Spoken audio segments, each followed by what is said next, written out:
जैसा कि आपको मालूम है,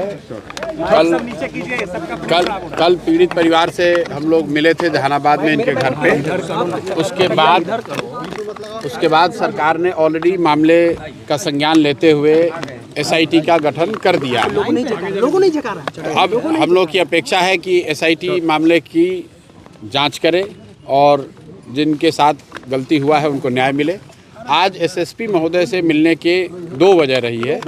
एक, परिवार का ऐसा मानना है कि जो आईओ कंसर्न्ड हैं, जो अधिकारी इसकी जांच कर रहे थे या कर रही हैं, इनका उनके प्रति कुछ आक्रोश है, उस महिला के प्रति, उस महिला पदाधिकारी के प्रति। तो ये लोग चाहते हैं कि उन पर एडमिनिस्ट्रेटिव या विभागीय कार्रवाई हो।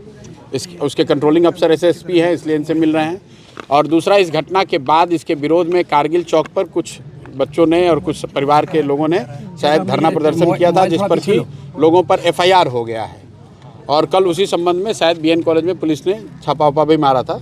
तो वो बात एसएसपी के संज्ञान में लाई गई है कि चूँकि घटना में प्रथम दृष्टया सरकार ने माना है कि जांच में कुछ गलती हुई है, तभी तो एसआईटी बनाया गया है।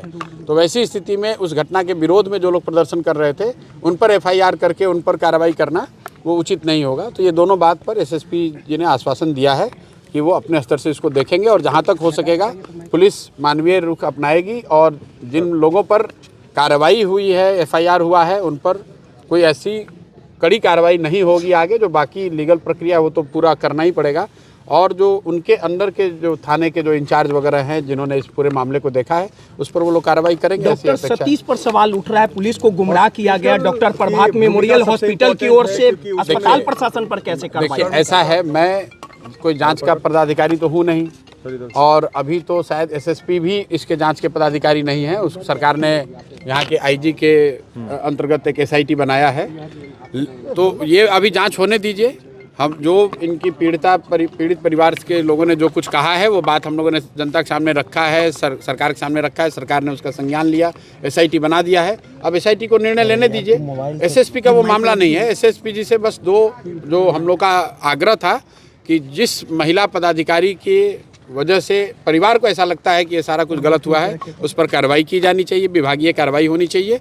और दूसरा बात कि इस घटना से संबंधित जो धरना प्रदर्शन हुआ था, जिस पर लाठीचार्ज हुआ है, कुछ केस वगैरह हो गया है, उस पर मानवीय रुख पुलिस को रखना चाहिए। पटना पुलिस पर भरोसा है आपको, जिस प्रकार से प्रथम दृष्टया जो कार्रवाई हुई? भाई, भरोसे की बात नहीं है, जो काम हो रहा है। अगर जो गलती नहीं हुई होती तो इतना हंगामा क्यों होता है? लेकिन सर इतना लेट क्या हुआ जांच? अब ये तो भाई पुलिस बताएगी। इधर देखकर हम लोग तो, हम पुलिस के और सरकार के प्रवक्ता तो नहीं हैं। पीड़ित परिवार कमजोर समझ के उसकी बात को दबाया नहीं जा सकता है, इसलिए हम लोग उनके साथ खड़े हैं। ये लड़की के पिताजी हैं, और कल मैंने इनको आश्वासन दिया था कि आपकी आवाज़ हर स्तर पर उठाई जाएगी।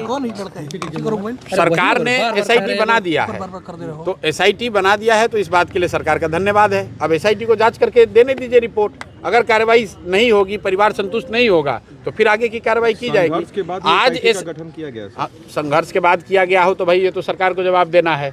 हम लोग तो ये चाहते हैं, परिवार तो ये चाहता है न्याय हो, चाहे 2 दिन लेट से ही हुआ हो, लेकिन कम से कम न्याय हो। एसएसपी महोदय से हम लोग इतना ही अनुरोध करने आए थे कि जो वहाँ पर संबंधित पदाधिकारी हैं थाने के, जिन्होंने इसको प्रथम दृष्टया इस केस को की जांच करी है, उन पर आपको कार्रवाई करनी चाहिए। अब निर्णय उनको लेना है। दूसरी बात कि इस केस से संबंधित जो धरना प्रदर्शन हुआ था, उस पर कई लोगों पर एफआईआर हो गया है। उस एफआईआर को जहाँ तक हो सके मानवीय तरीके से निष्पादित